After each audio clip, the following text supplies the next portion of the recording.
kita demi kecintaan kita kepada negeri Kelantan. Agar Kelantan sudah tak sabar lagi untuk melihat perubahan,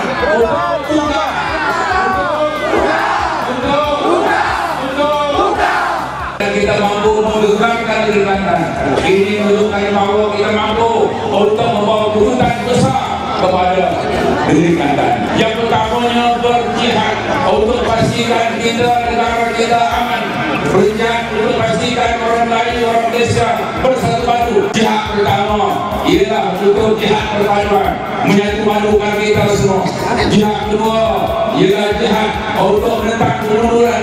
Jihad kedua ialah untuk pastikan bahawa transformasi bawah Indonesia ini akan dapat disertai oleh kita semua. Jihad ketiga ialah untuk menentang kekasaran.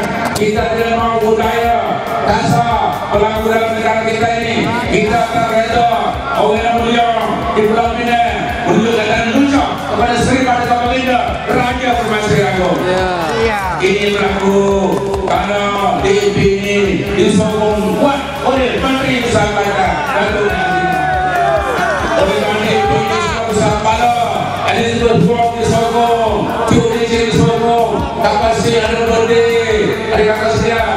Orang ini, orang yang kurang ajar, kenapa dia sanggup berbuat begitu? Kerana di belakangnya Pak Jokong mereka. Maka jihad ini ialah jihad satu Malaysia.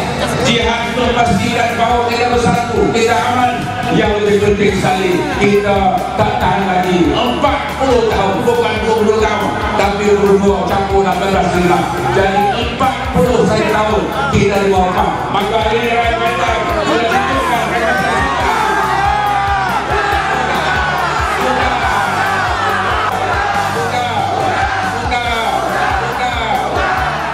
Mereka kata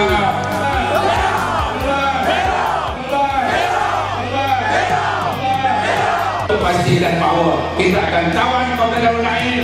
Apa kesalahan kalori? Apa kesalahan kalori? Kerana kita tak usah bukit-bukit kita dipotongkan. Kita tak mahu kena dapat.